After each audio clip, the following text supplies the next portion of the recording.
Welcome to the Space for It with Makayla and Jacob. We are two therapists working to navigate making space for what comes up as part of the human experience. Today, we are going to talk about what it means or what we think it means to be good at emotions. And to get that ball rolling, I'm curious, Makayla, what do you think it means to be good at emotions? I love this question because I we were talking earlier, and often we hear people be like, "I'm bad at emotions," and like, what does that really mean? Like, let's dig into that. I think it would have meant something different to me a few years ago, Mm, and now working as a counselor and learning more about what emotions are there to do, what information they can tell us, and their impermanence, and practicing more mindfulness and meditation. For me, being good at emotions relates to being able to listen, notice when they're there, to interpret them and ask like what their message is, what their information is, see what's useful in that, if anything, and a lot of times being compassionate and just waiting, a little bit of patience, allowing them to be there, until they're not, until I've received their message and they're ready to move through my body. So it's a process of learning, I think, how to let our emotional experience inform our life and our decision making. yeah. Part of what I love about what you just shared is that it really feels like it's kind of about making the space for them, which which is relevant here.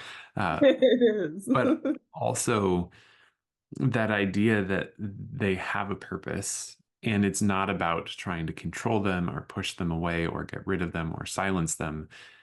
It's about allowing them to actually be there and trying to understand, like, what is this trying to communicate? What is it trying to contribute to my life and how I'm living? Like, I think that's huge. And I love that. Yeah, I think a few years ago, I probably would have said something more like it's learning how to like have more joy, more happiness, more, of those positive, pleasant emotions and things. And now I think it's something different.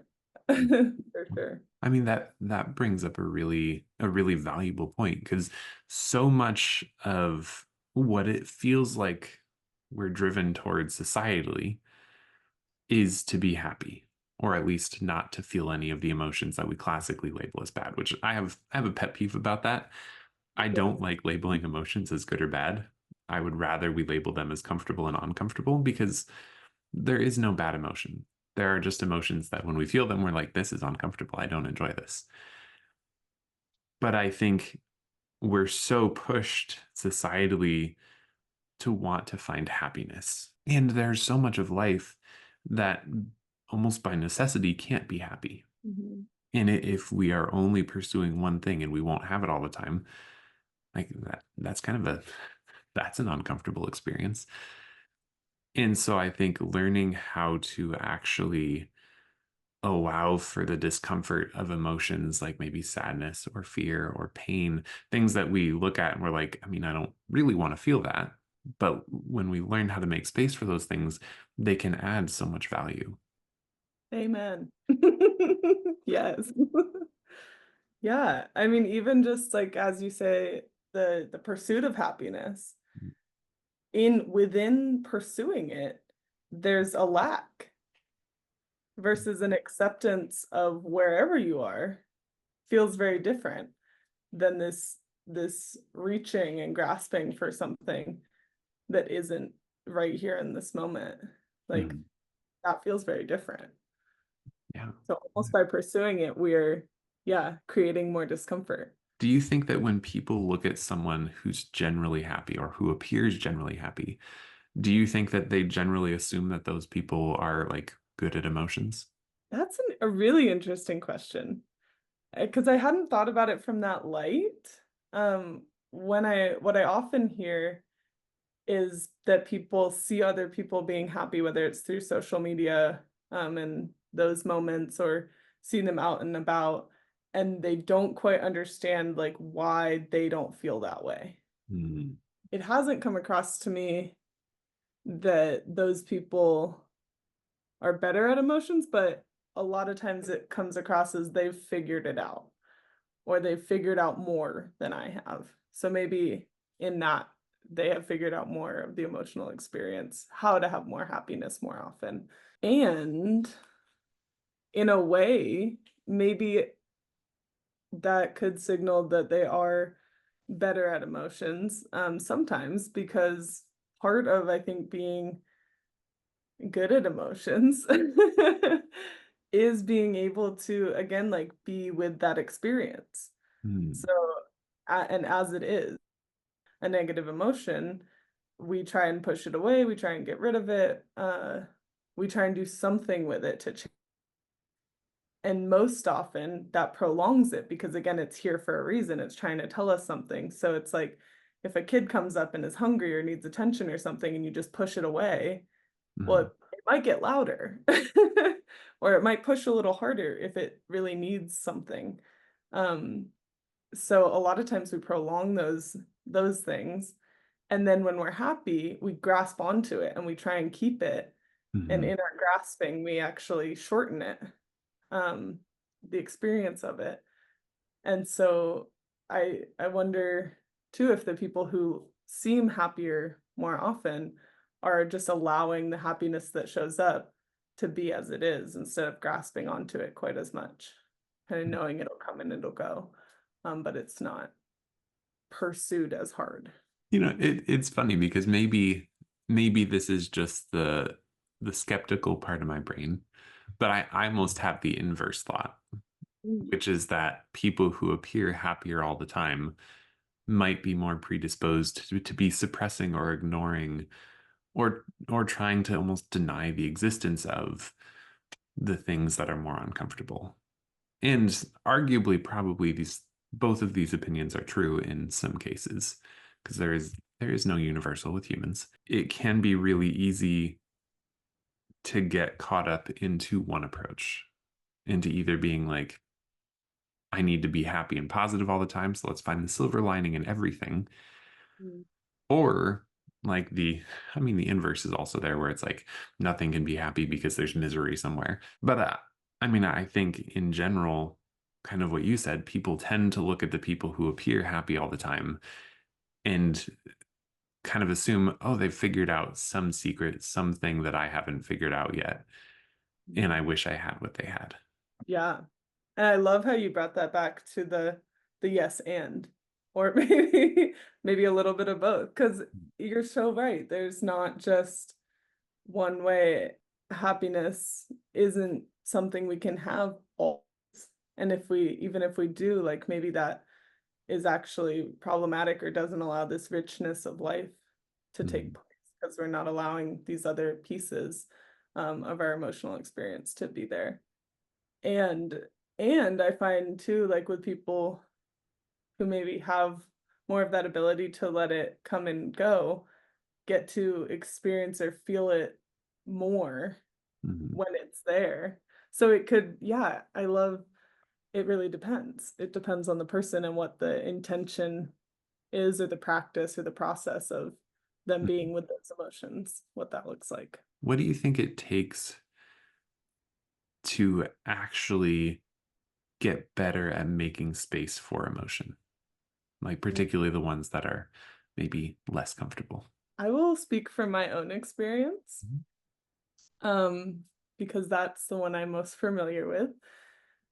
For me, learning that there was a purpose, that Mm, there was some information there, that they weren't bad, even if they were really uncomfortable, unpleasant, or difficult, uh, but that they could give me kind of guide me, mm, that was critical for me being able to want, or maybe not even want, but be willing to allow them to be there. So that was probably the most helpful thing to start.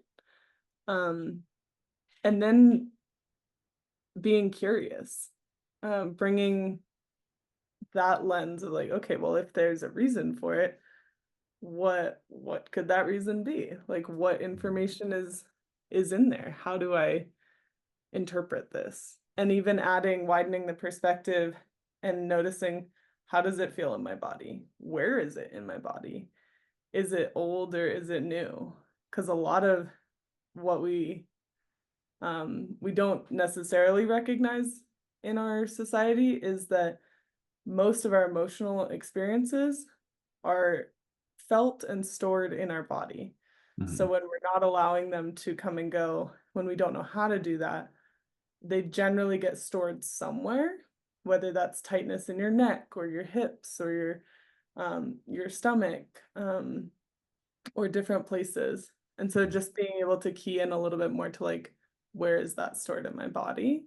Mhm. So those I think would be the top like three things, that there's a purpose, being curious, and then starting to notice and observe the sensations. Mhm. I love that you started with purpose because I mean, in a way that kind of gives like the head nod to Viktor Frankl in the existential idea of like having hope for something or a reason. And when you have that, you can get through anything. And I think in particular with the uncomfortable emotions, knowing that there is something there, that there is a reason to make space for it, it makes it so that it's like, okay, I may not enjoy this experience. I may wish that it was over, but also I know that there's a point to it. And therefore I'm willing to actually lean into that. I'm willing to actually like slow down, be curious, and try and actually understand what is happening here. And I think that's one of the hardest parts of particularly uncomfortable emotion is that slowing down piece because so often we feel it and we're like, "Ah, if this could be done now, that would be ideal." And that's rooted too in our natural tendencies of our mind. Mhm. So like, how human of us to have that response. One of the things that I think embodies that the most is it's felt as a threat within Mhm. our body. So a physical threat, like a tiger, we would move away from unless we were going to fight. But we would engage that in those ways. So our mind tries to use those same patterns of or skills and problem solving for physical things as it does for internal things, but we can't run away from ourselves. Mhm. we we're always here and with it. So what our mind doesn't recognize is that that doesn't work until we help to show it that that's not working. It's kind of like a Chinese finger trap where you try and pull and it actually gets tighter, Mhm. uh, or even a rubber band, you pull it out and it snaps harder. It's like that's kind of what's happening. So the opposite of that is to lean in Mhm. or to not pull the rubber band. Yeah. But it doesn't feel intuitive. It's kind of opposite of our intuitive sense of how we should deal with it. I think it would be really interesting. Like this would be impossible to test specifically with our culture because it's not how our culture is. But it would be interesting to see how a culture that was not so obsessed with comfort would interact with emotion. Because we have an obsession with really comfort and distraction. And therefore anything that we don't like, we find a way to get rid of it. We find a way to like make it go away, make ourselves feel better, make ourselves not think about it, make it so that we don't have to deal with it. And Mhm. we don't question those things as being like, should I do this? We look at them as, well, how can I do it fastest? Mhm. And it would be really interesting to see if there was less almost stigma against being uncomfortable, if we would be faster to lean in and make the space for it than we are. It's so interesting because that's where there's so many layers to Mhm. it. And I love bringing those layers out and looking at them to also be like, there doesn't have to be this shame about how we've done it because again, it's intuitive to do it that way. And our culture even supports doing things that way. And one of my maybe it was my sister, told me, like, at every problem was once a solution. So, like, plastic bottles were a solution to, not having something to store water in. Well, now plastic bottles are a problem in this other way, and so now we're gonna invent another thing, and Mm, it's like we don't necessarily as we search for comfort, we continue to find discomfort, and we're almost focused on where are we not comfortable mm, versus how can we be with the natural discomfort that occurs in our life. Maybe that's okay that we have discomfort mhm. in areas. The way that you described that and how cyclical it is fascinating. And it was funny because you first said it and I was like, you said that backwards. Every solution was once a problem. And yeah, like it's so true that when we solve something, that always has unintended ramifications that we only find out later. Like, there's always like the people who wonder when will we do things like cure cancer or could we cure depression or anxiety or fill in the blank. I mean, you have a lot of arguments on every side of everything. But what I think is interesting is that even if we can or at some point do arrive at a place where we can do that, it will result in just shifting things around and other issues to work through will emerge. But I don't think that's a reason, and here's where I think this moves into kind of a practical, because it would be easy to look at that and be like, well, everything will just make life harder, why try? Mm. But I don't think that's the point, because I think through exploring, through being curious, through innovating, through trying to figure out, okay, how do we do things better, we do learn more and we get better at what we do. And I agree, it's not that we don't want to try and move forward or try and improve or change things, like, there's space for that too. Mm, And I as you were saying that, what came to mind for me was, like, what's the intention underlying it? Is the intention to avoid discomfort mm, and make things comfortable? Or is the intention something else? Is it something maybe values-based, where it's like, I really care about reducing suffering for people. So my aim is not about avoiding the hard emotions, but it's about reducing suffering, which may actually mean leaning into those hard emotions. mm, So I feel like that intention that underlies these solutions or these changes has a big impact on how that moves through, um, mm.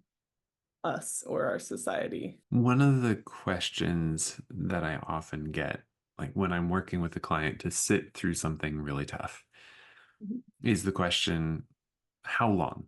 Like, how long is this going to take? Because it feels so hard to take some, like, maybe some grief. Grief is a tough one, but it's a good one to take for this. Like, to take grief over maybe the loss of a person and sit with that.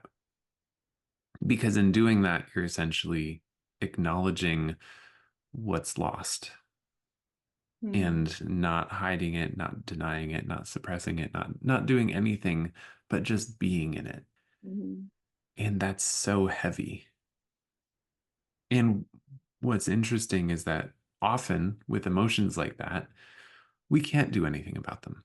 In a way, that's why we don't like them, is because it makes us feel powerless. It makes us feel weak. It makes us feel incapable. And we don't like that. But also, there's so much healing in sitting with it and accepting that, because so much of emotion in that regard is about acknowledging and holding and making space for the feeling that, yeah, it is really painful to have lost. And mhm, particularly if we can share in that with someone, like that's part of the beauty of therapy, is that you have someone who's there to sit with you in it. But you can also get this from family, you can get it from friends, you can get it from people who are willing to sit with it and not try and distract or move away from it. But in a way, like how long it takes, what I always tell people is it takes as long as it takes. mhm, And often if we actually allow ourselves to, most things don't take that long. Like you sit with it, you feel it, and then usually we feel relief. And that doesn't mean it will never come back up again, because it does. Like that's how life works. You feel an emotion and then you'll feel it again later, maybe not right now, but it will be back. And I love that you brought that up that way too, because that plays again into our culture. I mean, this hustle culture all the time. I have to be productive. And so many people I work with have a really hard time resting. And even though rest is incredibly productive and it's necessary. Like being human in our culture is inconvenient because we're not a robot. We can't just constantly do. We do need slow. We need space. We need rest. And can we reframe those things as productive? Can we reframe the grief um, to this meaning? This is all this love you had. Mhm. It hurts so much because there's so much love there. Mhm. And that's your connection to that person still. Does that shift it? Am I more willing to feel it? And Mhm. whenever it comes up, because it's gonna come and then it'll go. And if we're not struggling with it, if we're not holding it there and holding it at arm's length, trying to get rid of it, it's more likely to come and go, like you say, more easily, and Mhm. oftentimes more quickly. I love that you brought the capitalism piece into this, because I mean the other part of that is that we're kind of we're kind of trained to have our identity be in our productivity. And because we cannot be infinitely productive, we have to take breaks, and that's uncomfortable. And it makes us question all sorts of things that become very painful because it's like, well, am I not good enough? Am I not enough because I can't do what I feel like everyone else can do? And those questions become really hard to hold unless we're willing to sit with them and reconcile that maybe, just maybe, this is our emotions letting us know that this might not be the best framework for living. Mm. Like a framework that says you only have value if you can produce to this level. Mhm. Like that may be our emotions trying to hint us in on something about yeah, capitalism. It's fine. Really though, because we do see this achievement orientation, this productivity orientation, and this praise of Mhm. that, of people not sleeping or not eating well or not doing things so that they are giving all of everything to that cause or that company or money. And Mhm.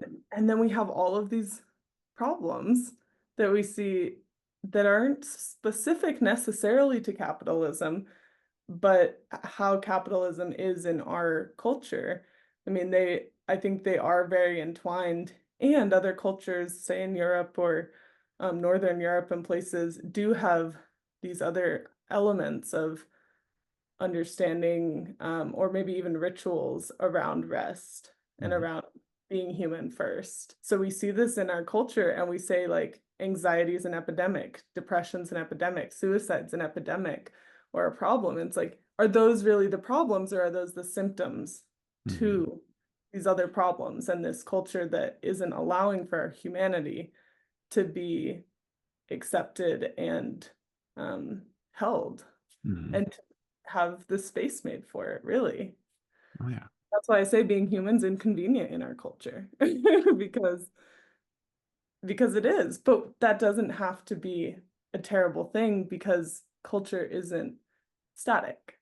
Mhm. It can change, and we can change it. And I think this, even the progression of this last bit of this conversation is an illustration of like the value of emotion because your emotions cue you into something being off. Like I often will talk about them almost as like a smoke alarm. It's like, hey, if you're feeling something that's that's dysregulating you, it's because there's something there that needs attention.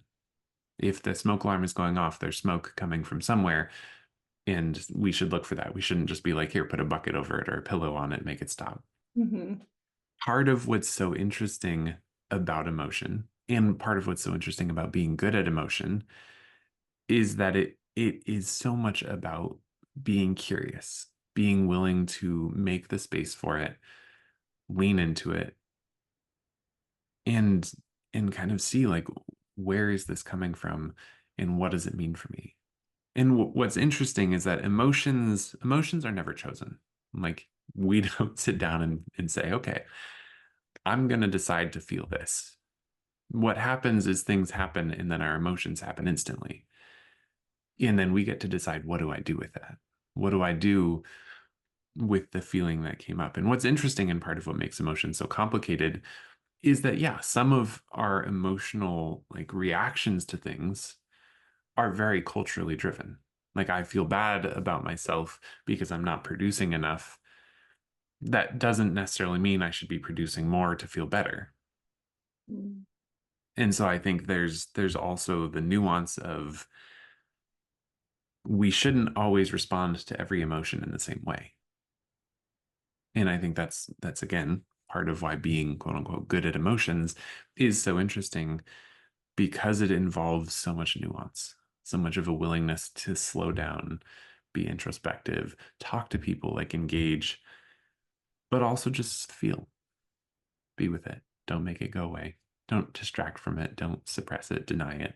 Any of the number of things that we love to do. I love that, and coming back to kind of some of the questions of like, so one of them is, does being good at emotions mean you don't get dysregulated?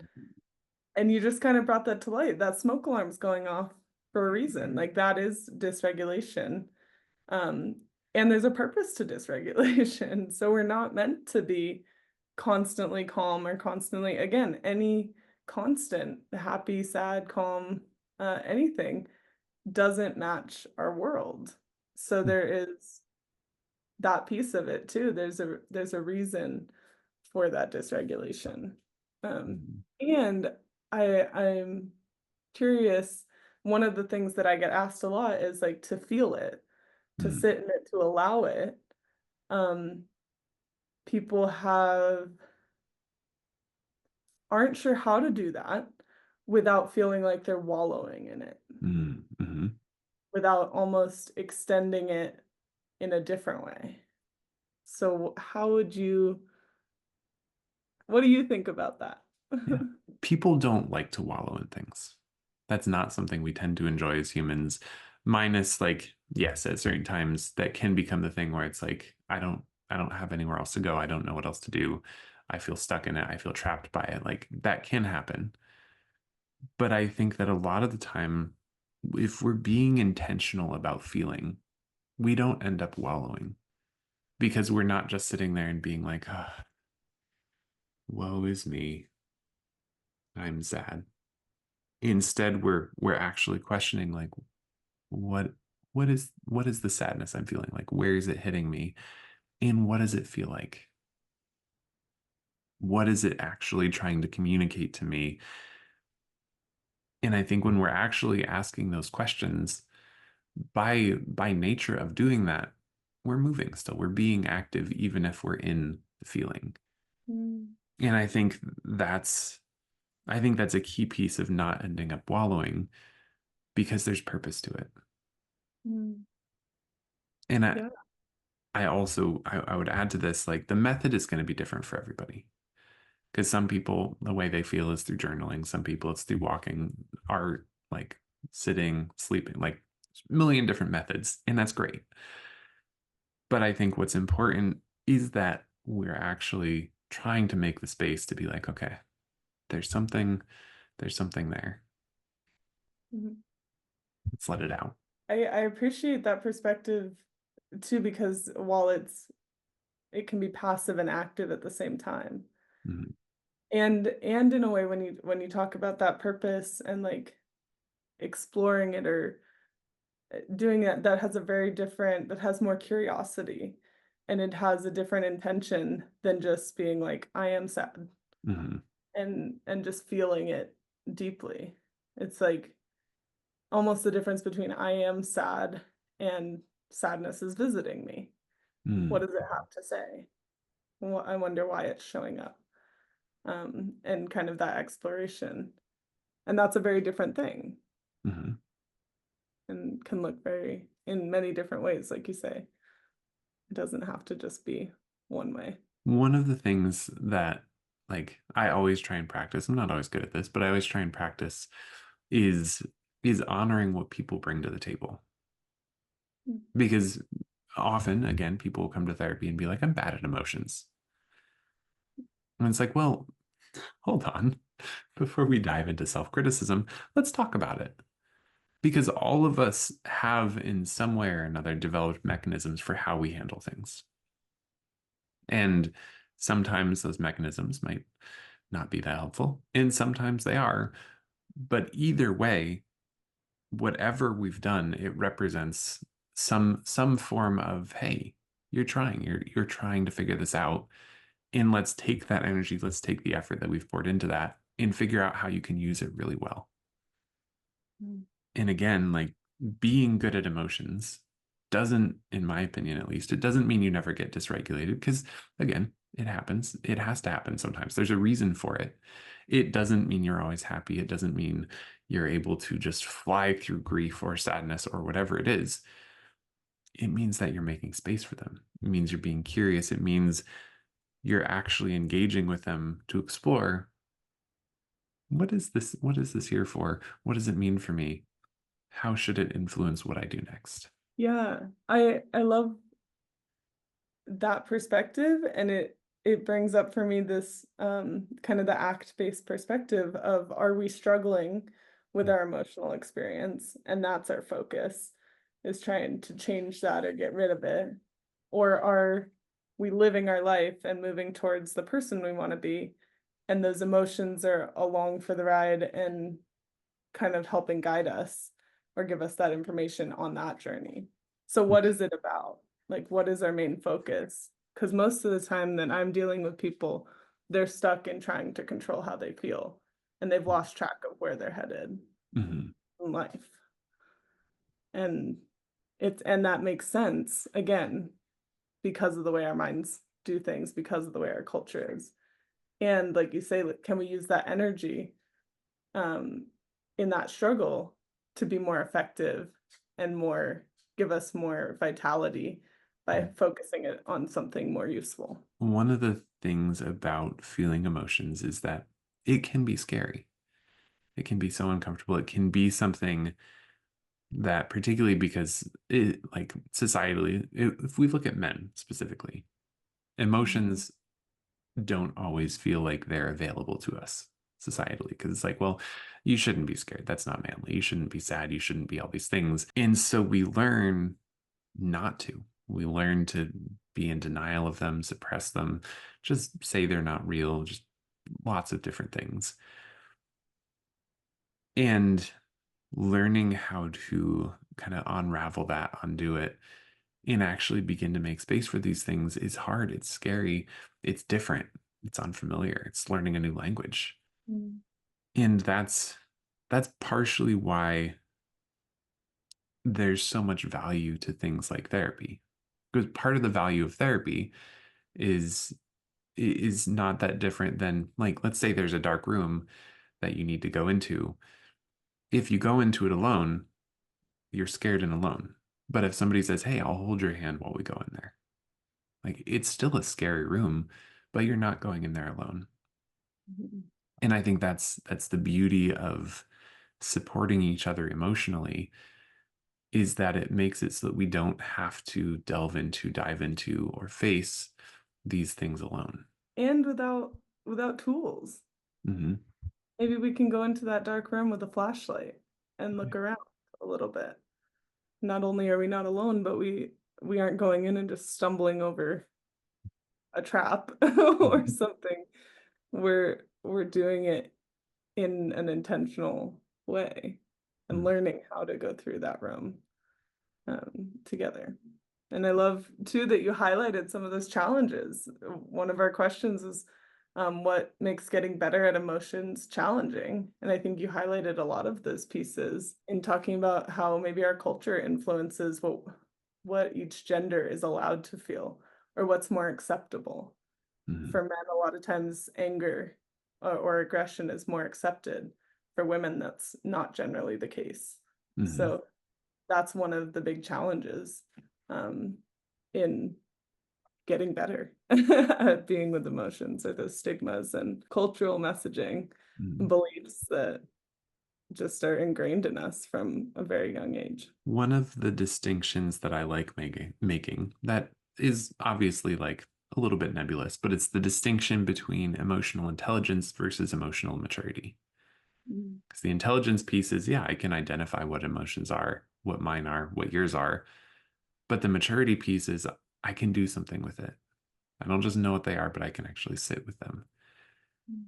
And learning how to do that it takes practice. It takes a willingness to be curious. It takes a willingness to make space. And when we can do that, like, yeah, there are so many rather unproductive or unhealthy ways that emotions are framed by society.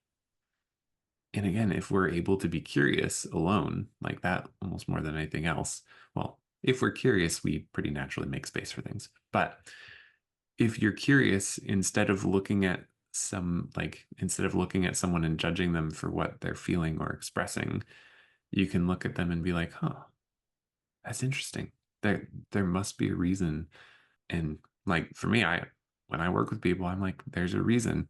Let's explore. Let's figure out what it is. Let's slow way down, Mhm. which is not comfortable, but it's so valuable. I agree and disagree in the last statement. Mhm. I would say it's not comfortable when we're not practiced in it. Mm, And it's incredibly comfortable sometimes when we're more used to it. I it's hard to get there in that process. But when we do start slowing down more often and feeling our body or listening to it, and giving it what it needs, giving our brain or our heart kind of what they need, it feels really nice mm, to have that space.